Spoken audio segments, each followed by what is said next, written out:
പത്തരമാറ്റിൻ്റെ upcoming review ആണ് കേട്ടോ പറയുന്നത്. അങ്ങനെ നമ്മുടെ നന്ദുവിൻ്റെ കല്യാണ ദിവസം വന്നെത്തിയിരിക്കുകയാണ്. നമ്മുടെ ആദർശിന് തീരെ ഇഷ്ടമല്ല കേട്ടോ നന്ദു മറ്റൊരാളെ വിവാഹം കഴിക്കുന്നത്. നന്ദുവിനെ എങ്ങനെയും അനിയുമായി ചേർത്ത് വെക്കണം എന്നാണ് നമ്മുടെ ആദർശിൻ്റെ ഉദ്ദേശം. അങ്ങനെ നമ്മുടെ ആദർശ് നന്ദുവിൻ്റെ റൂമിൽ പോവുകയാണ്. നന്ദുവാണെന്ന് കരുതി നമ്മുടെ ആദർശ് സംസാരിക്കുന്നുണ്ട് കേട്ടോ. നിൻ്റെ മനസ്സിനെ പറ്റിച്ചുകൊണ്ട് അനിയെ മറന്നുകൊണ്ട് മറ്റൊരാളെ കല്യാണം കഴിച്ചാൽ അവിടെ ആരും സന്തോഷത്തോടെ ഇരിക്കില്ല നന്ദു എന്നൊക്കെ പറയും കേട്ടോ. ഞാൻ നിന്നെ അനിയുടെ അടുത്തേക്ക് കൊണ്ടുപോകാം, പുറത്ത് കാറ് നിർത്തിയിട്ടിട്ടുണ്ട്, നീ അതിൽ വന്ന് കയറിയാൽ മതി എന്ന് പറയുകയാണ്. ഇതൊക്കെ പറഞ്ഞിട്ട് നമ്മുടെ ആദർശ് പോവുകയാണ്. പക്ഷെ ഇതൊക്കെ കേൾക്കുന്നത് നമ്മുടെ നയനിയായിരിക്കും കേട്ടോ. അങ്ങനെ കാറിൽ വന്ന് കയറുന്നത് മുഖം മറച്ചുകൊണ്ട് നയനിയാണ് ആ കാറിൽ വന്ന് കയറുന്നത്. ഇതറിയാതെ നമ്മുടെ ആദർശാണെങ്കിൽ കാറെടുത്ത് കുറേ ദൂരം പോകുകയാണ്. പിന്നെ നന്ദുവാണെന്ന് കരുതിയിട്ട് ആദർശ് സംസാരിക്കുന്നുണ്ട്. നിന്നെയും അനിയെയും ഞാൻ ഏതെങ്കിലും ഒരു അമ്പലത്തിൽ കൊണ്ടുപോകാം, എന്നിട്ട് കല്യാണം നടത്തി തരാം. എൻ്റെ ഫ്രണ്ട്സൊക്കെ അമ്പലത്തിൽ താലിയോടെ നമ്മളെ വെയിറ്റ് ചെയ്തിട്ട് നിൽക്കുന്നുണ്ട് എന്നൊക്കെ പറയാണ് കേട്ടോ. ഇത് കേൾക്കുന്ന സമയത്തിൽ നമ്മുടെ നയനിയാകട്ടെ നന്ദുവിൻ്റെ സൗണ്ടിൽ പറയുകയാണ്, ഒരിക്കൽ കല്യാണം കഴിച്ചവർ പിന്നെയും എങ്ങനെയാണ് ആദർശേട്ടാ കല്യാണം കഴിക്കുന്നതെന്ന് പറയുകയാണ് കേട്ടോ. ഇത് കേൾക്കുന്ന സമയത്ത് ആദർശ് സംശയിക്കുകയാണ്. ഒരിക്കൽ കല്യാണം കഴിഞ്ഞെന്നോ? എപ്പോൾ? ആരുമായി? എവിടെ? എന്നൊക്കെ ചോദിക്കുകയാണ് കേട്ടോ. അപ്പോൾ നമ്മുടെ നയനയാണെങ്കിൽ പറയുന്നുണ്ട്, നിങ്ങളുമായി തന്നെ ആണ് ആദർശേട്ടാ എന്ന് പറയുന്ന സമയത്ത് നമ്മുടെ ആദർശം ഞെട്ടുകയാണ്. ഞെട്ടിയിട്ട് തിരിഞ്ഞു നോക്കുന്ന സമയത്ത് കാണുന്നതാവട്ടെ നമ്മുടെ നയനയാണ്. അങ്ങനെ നയനയെ കാണുന്ന സമയത്ത് ആദർശ് ധൃതിയിൽ ഒരു ബ്രേക്ക് ഇടുകയാണ് കാറ്. അങ്ങനെ നമ്മുടെ നയനയാണെങ്കിൽ വന്നിട്ട് ആദർശിൻ്റെ കവിളിലൊരു ഉമ്മ വയ്ക്കുന്നുണ്ട് കേട്ടോ. എന്നിട്ട് ആദർശ് പറയുകയാണ്, നീ എപ്പോഴാണ് കാറിൽ വന്ന് കയറിയത്? നന്ദു ഇവിടെ എന്നൊക്കെ ചോദിക്കുകയാണ്. അപ്പം നയന പറയുന്നുണ്ട്, നന്ദു അവിടെ തന്നെയുണ്ട് മണ്ഡപത്തിൽ എന്ന് പറയും കേട്ടോ. അപ്പോൾ ആദർശ് പറയുകയാണ്, എൻ്റെ പ്ലാൻ എങ്ങനെയാണ് നീ അറിഞ്ഞത് എന്ന് പറയുകയാണ്. അപ്പം നമ്മുടെ നയന താൻ എങ്ങനെയാണ് ആദർശേട്ടൻ എൻ്റെ പ്ലാൻ അറിഞ്ഞതെന്നുള്ള കാര്യം പറയുകയാണ് കേട്ടോ. നന്ദുവാണെന്ന് പറഞ്ഞിട്ട് ആദർശേട്ടൻ പറഞ്ഞതെല്ലാം കേട്ടത് ഞാനാണ് എന്ന് നയന പറയുന്നുണ്ട്. അപ്പോൾ ആദർശ് പറയുകയാണ്, നിനക്കെന്താ വട്ടുണ്ടോ? എത്ര കഷ്ടപ്പെട്ടിട്ട് തയ്യാറാക്കിയ പ്ലാനാണ് ലാസ്റ്റ് മിനിറ്റിൽ ഇങ്ങനെ കേടുവരുത്തിയെന്ന് നിനക്കറിയോ എന്ന് പറയുകയാണ്. അല്ല, ഞാൻ അറിയാതെ ചോദിക്കുകയാണ്, നിങ്ങളുടെ കുടുംബത്തിൽ ഈ മുഖം മറച്ചു വരുന്നത് കൈവന്ന കലയാണല്ലേ എന്ന് പറയാം കേട്ടോ ആദർശ്. ഇത് കേൾക്കുന്ന സമയത്ത് നയന പറയുന്നുണ്ട്, അതെ, അന്ന് മുഖം മറച്ച് ഞാൻ നിങ്ങളെ കല്യാണം കഴിച്ചു, ഇന്നും ഞാൻ തന്നെ മുഖം മറച്ച് വന്ന് നന്ദുവിൻ്റെ കല്യാണം മുടങ്ങാതെ നോക്കി എന്ന് പറയാം കേട്ടോ. നമ്മുടെ ആദർശാണെങ്കിൽ തലയിൽ കൈവച്ചിട്ട് പറയണം, ഇപ്പം ഞാൻ എന്താ ചെയ്യുക ദൈവമേ എന്ന് പറയണം കേട്ടോ. അപ്പം നയന ഒരു കൂസലുമില്ലാതെ പറയണം, എൻ്റെ കൂടെ വന്ന് അനുഗ്രഹിക്കണം എന്ന് പറയാം കേട്ടോ. കൂടെ പറയുന്നുണ്ട്, ഞാൻ മുന്നേ തന്നെ പറഞ്ഞിട്ടുണ്ട് നിങ്ങൾ ഈ കല്യാണം മുടക്കാൻ നോക്കരുതെന്ന്. വേഗം വണ്ടി തിരിച്ചു കിട്ടോ, അവിടെ മുഹൂർത്തത്തിനുള്ള സമയമായി, നമുക്ക് അത് കണ്ണ് നിറയെ കാണണ്ടേ എന്ന് പറയുകയാണ്. പിന്നീട് മണ്ഡപത്തിലേക്ക് പോവുകയാണ് കേട്ടോ. അതിൻ്റെ ഇടയിൽ കൂടെ മണ്ഡപത്തിൽ കല്യാണ ഒരുക്കങ്ങൾ നടത്തുന്നതൊക്കെ കാണിക്കുന്നുണ്ട്. അവിടത്തേക്ക് ആദർശ് നയനയും കൂടി കാറിൽ വന്ന് ഇറങ്ങുകയാണ്. കാറിൽ നിന്ന് ഇറങ്ങിയ ഉടനെ ആദർശ് പറയാണ്, രാക്ഷസി നീ കാരണം സ്നേഹിക്കുന്ന രണ്ട് മനസ്സുകൾ തമ്മിൽ പിരിയാൻ പോവുകയാണ്, നിന്നേക്കാൾ നല്ലത് എൻ്റെ ജലജ അപ്പച്ചിയാണെന്ന് പറയാനുണ്ട്. ഇത് കേൾക്കുന്ന സമയത്ത് നയനയ്ക്ക് ദേഷ്യം വരാണ്. ഇത് നോക്ക് ആദർശേട്ടാ, എന്നെ എന്ത് വേണമെങ്കിലും ചീത്ത പറഞ്ഞു ഞാൻ കേൾക്കാം, പക്ഷേ ആ ജലജ അപ്പച്ചീൻ്റെ കൂടെ മാത്രം എന്നെ കമ്പയർ ചെയ്യരുത്, അത് മാത്രം ഞാൻ കേട്ടിട്ട് നിൽക്കില്ല, അതിനേക്കാൾ നല്ലത് കെട്ടിത്തൂങ്ങി ചാകുന്നതാണ് എന്ന് പറയാം കേട്ടോ. അങ്ങനെ പറഞ്ഞുകൊണ്ട് രണ്ടുപേരും മണ്ഡപത്തിലേക്ക് പോവുകയാണ്. ഇത് ഒക്കെ നമ്മുടെ ജലജയും ജാനകിയും കാണുന്നുണ്ട്. രണ്ടുപേരും പുറത്തു പോയി വരുന്നത് കണ്ടിട്ട് ജലജ ജാനകിയോട് പറയുകയാണ്, ഈ സമയത്ത് എവിടെയാണ് ഇവർ പോയിട്ട് വരുന്നത് എന്ന് പറയുകയാണ് കേട്ടോ. അപ്പോൾ ജാനകി പറയുന്നുണ്ട്, അതാണ് എനിക്കും മനസ്സിലാക്കാത്തത്, ആദർശിൻ്റെ കൂടെ നയനും പോയിട്ടുണ്ടല്ലോ, എന്തായിരിക്കും സംഭവം എന്ന് പറയണ്ടോ. ജലജ പറയുകയാണ്, അതിന് നയനയുടെ സാരി തുമ്പിൽ ചുറ്റി നടക്കുന്നതാണല്ലോ ആദർശിൻ്റെ ജോലി എന്ന് പറയാൻ കേട്ടോ. ഇതിൻ്റെ ഇടയിൽ അയ്യര് പറയുന്നുണ്ട്, കല്യാണച്ചെക്കനെയും കല്യാണപ്പെണ്ണിനെയും കൂട്ടിക്കൊണ്ടുവരാൻ പറയുകയാണ്. ഇത് കേൾക്കുന്ന സമയത്ത് ജാനകിക്ക് ഭയങ്കര സന്തോഷമാവുകയാണ്. ജാനകിയുടെ മുഖത്തൊരു ചിരി വരുന്നുണ്ട്. ഇവരുടെ കല്യാണം കഴിഞ്ഞാലല്ലാതെ എൻ്റെ നെഞ്ചിൽ തീ അണയില്ല ജലജ എന്ന് പറയുകയാണ് കേട്ടോ. അപ്പോൾ ജലജ പറയുന്നുണ്ട്, പക്ഷേ എനിക്ക് എന്തോ പേടിയാകുന്നുണ്ട് ജാനകി എന്ന് പറയുകയാണ്. കേൾക്കുന്ന സമയത്ത് ജാനകി പറയുകയാണ്, കരിനാക്ക് വളച്ച് ഓരോന്ന് പറഞ്ഞാണ്ടല്ലോ, ആ നാക്ക് ഞാൻ അങ്ങോട്ട് പിഴുത് കളയുമെന്ന് പറയാണ് കേട്ടോ. അപ്പോൾ ജലജ പിന്നെ സംസാരിക്കുന്നൊന്നുമില്ല. ഈ സമയത്ത് കല്യാണച്ചക്കൻ വരുന്നുണ്ട്. ചെക്കൻ വന്നു, പെണ്ണെവിടെ എന്ന് ജലജ പറയുന്ന സമയത്ത് ജാനകിക്ക് ടെൻഷൻ കൂടാൻ തുടങ്ങി. പെണ്ണിനെ കാണാനില്ലല്ലോ. അയ്യരും അതുപോലെ തന്നെ ചോദിക്കുകയാണ്, പെൺകുട്ടി എവിടെയെന്ന് ചോദിക്കുകയാണ്. അപ്പോൾ കനകദുർഗ പറയുകയാണ് എൻ്റെ മൂത്ത മകൾ വിളിക്കാൻ പോയിട്ടുണ്ട് എന്ന് പറയാം. പിന്നെ നയനയുടെ നേരെ നോക്കിയിട്ട് പറയുകയാണ്, നയനെ നീ കൂടി പോയിട്ട് രണ്ടുപേരും കൂടി നന്ദുവിനെ കൂട്ടിക്കൊണ്ട് വാ എന്ന് പറയുകയാണ്. അപ്പം നയന പോകാൻ നിൽക്കുന്ന സമയത്ത് നമ്മുടെ നവ്യാണെങ്കിൽ ധൃതിയിൽ ഓടി പിടിച്ച് വരുന്നത് കാണിക്കുന്നുണ്ട് കേട്ടോ. അപ്പോൾ കനക ചോദിക്കുക, എന്താ നവ്യ മോളെ, എന്താ നീ ഇങ്ങനെ ഓടി വരുന്നതെന്ന് ചോദിക്കുകയാണ്. നവ്യ എടുത്ത വായിക്ക് ചോദിക്കുകയാണ്, നന്ദു എവിടെ അമ്മയെന്ന് പറയുകയാണ്. എന്നോട് എന്താ ചോദിക്കുന്നത്, റൂമിലില്ലേ എന്ന് പറയാണ്. അപ്പം നവ്യ പറയുന്നുണ്ട്, റൂമിലില്ല അമ്മേ, ഞാൻ എല്ലാവിടെയും തിരഞ്ഞു, എവിടെയും ഇല്ല എന്ന് നവ്യ പറയുകയാണ്. കേൾക്കുന്ന സമയത്ത് എല്ലാവരും ഞെട്ടുകയാണ് കേട്ടോ. ഞാൻ പറഞ്ഞ പോലെ തന്നെ നടക്കുന്നുണ്ടല്ലോ, ജാനകി നന്ദു നിൻ്റെ മരുമകളായി എന്നാണ് തോന്നുന്നത് എന്ന് ജലജ പറയുകയാണ് കേട്ടോ. കേൾക്കുന്ന സമയത്ത് ജാനകി ഞെട്ടുകയാണ്.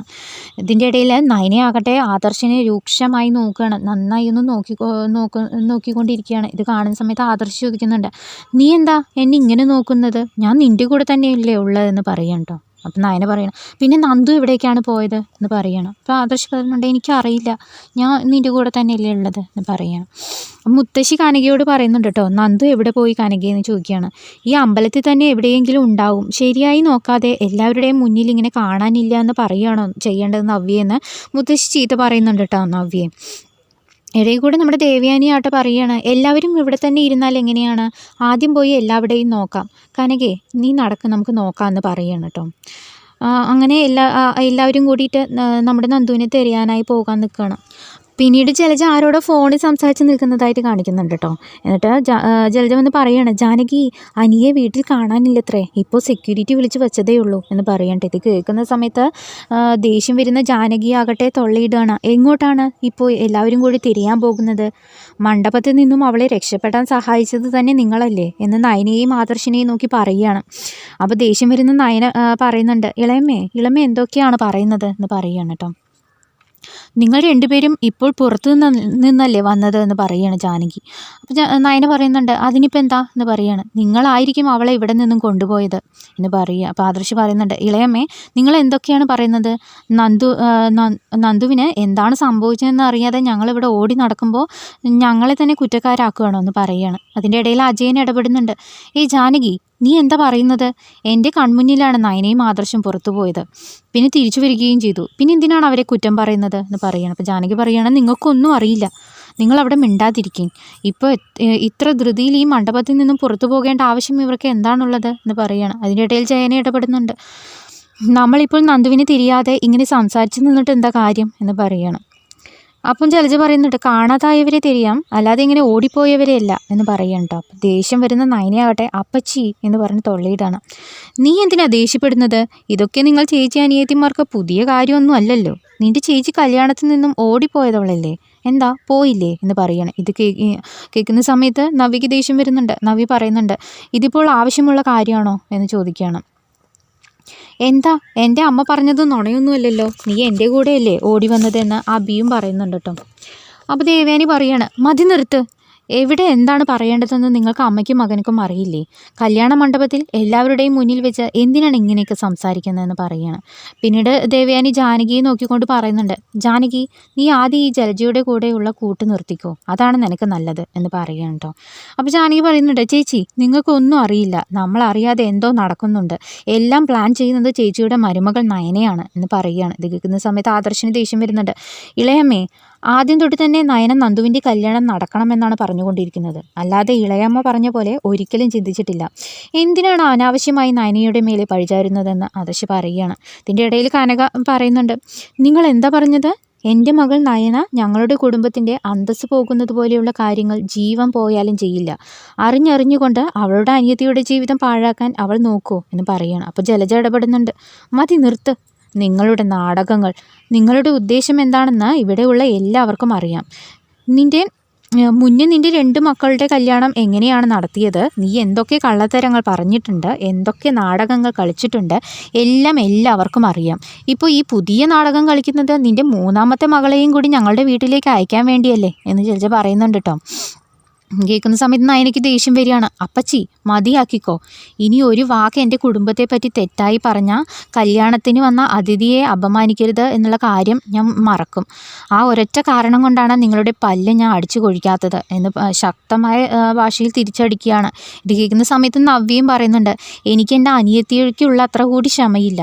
അധികം സംസാരിച്ച അമ്മായി അമ്മയാണെന്നൊന്നും ഞാൻ നോക്കില്ല, ഓർത്തോ എന്ന് പറയണം. അപ്പം മുത്തശ്ശിക്ക് ദേഷ്യം വരികയാണ്. മുത്തശ്ശി പറയാണ്, നിങ്ങൾക്കൊക്കെ എന്താ വട്ടാണോ? കാണാതായ നന്ദുവിനെക്കുറിച്ച് ആലോചിക്കാതെ നീയും ജാനകിയും കുറ്റം പറഞ്ഞുകൊണ്ട് നിൽക്കുന്നത് ബുദ്ധിയുണ്ടോ നിങ്ങൾക്കൊക്കെ എന്ന് പറയുന്നുണ്ട്. പിന്നീട് അബിയെ നോക്കി പറയുന്നുണ്ട്, അബി നീ നിൻ്റെ അമ്മയോട് മിണ്ടാതിരിക്കാൻ പറഞ്ഞു എന്ന് പറയാണ്. ഗോവിന്ദൻ ഇടപെടുന്നുണ്ട്. അമ്മേ, എൻ്റെ മകൾ നന്ദു ഒരിക്കലും തെറ്റായ തീരുമാനങ്ങൾ എടുക്കാറില്ല. അവൾക്ക് എന്തു പറ്റിയെന്ന് ആലോചിച്ച് എൻ്റെ മനസ്സുരുകുകയാണ്. നിങ്ങളെല്ലാവരും കൂടി അവളെ ഓടിപ്പോയവളെന്ന് പറഞ്ഞ് ഞങ്ങളുടെ ബന്ധുക്കളുടെ മുന്നിൽ വെച്ച് ഞങ്ങളെങ്ങനെ മാനം കെടുത്തല്ലേ. നന്ദു എങ്ങനെയാണ് കാണാതായതെന്ന് ഞങ്ങൾക്ക് ആർക്കും അറിയില്ല എന്ന് ഗോവിന്ദൻ പറയുകയാണ് കേട്ടോ. അപ്പോൾ ജയൻ ഗോവിന്ദനെ സമാധാനിപ്പിക്കുന്നുണ്ട്. ഗോവിന്ദ, നിങ്ങൾ പേടിക്കാതിരിക്കുക. നന്ദു ചെറിയ കുട്ടിയൊന്നുമല്ലല്ലോ, അവളെ രക്ഷിക്കാൻ അവൾക്കറിയാം. എന്തോ നടന്നിട്ടുണ്ട്, അതിൽ ഇവിടെയുള്ളവർക്കും കൈയുണ്ടോ എന്ന് അറിയില്ല എന്ന് ജയൻ പറയുന്നുണ്ട് കേട്ടോ. അജയനും അതുപോലെ ഗോവിന്ദനെ സമാധാനിപ്പിക്കുന്നത് കാണുമ്പോൾ ജാനകിക്ക് ദേഷ്യം വരികയാണ്. നിങ്ങൾ ഞാൻ പറയുന്നത് കേൾക്കുന്നുണ്ടോ എന്ന് ദേഷ്യത്തിൽ പറയുകയാണ്. അപ്പോൾ അജയൻ പറയുന്നുണ്ട്, എന്താണ് ഞാൻ കേൾക്കേണ്ടത്? വായിൽ തോന്നുന്നതൊക്കെ വിളിച്ച് പറയാൻ തുടങ്ങിയാൽ മര്യാദ ഉണ്ടാകില്ല ജാനകി, നോക്കിക്കോ നീ എന്ന് പറയുന്നുണ്ട് കേട്ടോ. അപ്പോൾ ജാനകി പറയുന്നുണ്ട്, മതി നിർത്ത അജയേട്ടാ. വീട്ടിൽ നിന്നും വരുമ്പോൾ അനിയെ റൂമിൽ പൂട്ടിയിട്ടിട്ടാണ് ഞാൻ വന്നത്. ഇപ്പോൾ അനിയെ കാണാനില്ല എന്ന് പറയുകയാണ്. ഇവിടെ നന്ദുവിനെയും കാണാനില്ല, അവിടെ അനിയെയും കാണാനില്ല. രണ്ടുപേരും ചേർന്ന് പ്ലാൻ ചെയ്ത് ഓടിപ്പോയി എന്ന് പറയുകയാണ് കേട്ടോ ജാനകി. കേൾക്കുന്ന സമയത്ത് മണ്ഡപത്തിലുള്ള എല്ലാവരും ഞെട്ടുകയാണ്. അങ്ങനെ ഷോക്കായി നിൽക്കുന്ന നയന ആദർശിനെ നോക്കുകയാണ്. അങ്ങനെയൊന്നും നടക്കില്ല ആദർശേട്ടൻ വന്നേ, നമുക്ക് നന്ദുവിനെ തിരയാം എന്ന് പറഞ്ഞിട്ട് നമ്മുടെ നയനയും ആദർശമാണെങ്കിൽ മണ്ഡപത്തിൽ എല്ലാവരുടെയും തിരയുന്നതായിട്ടൊക്കെ കാണിക്കുന്നുണ്ട്. നന്ദു എവിടേക്കാണ് പോയത്? നന്ദുവിന് എന്താണ് സംഭവിച്ചത്? അനിയും നന്ദുവും ഒരുമിച്ചാണോ പോയത്? ഇങ്ങനെയുള്ള അപ്കമിങ് എപ്പിസോഡുകളുടെ റിവ്യൂസിനായി ചാനൽ സബ്സ്ക്രൈബ് ചെയ്യാൻ മറക്കല്ലേ.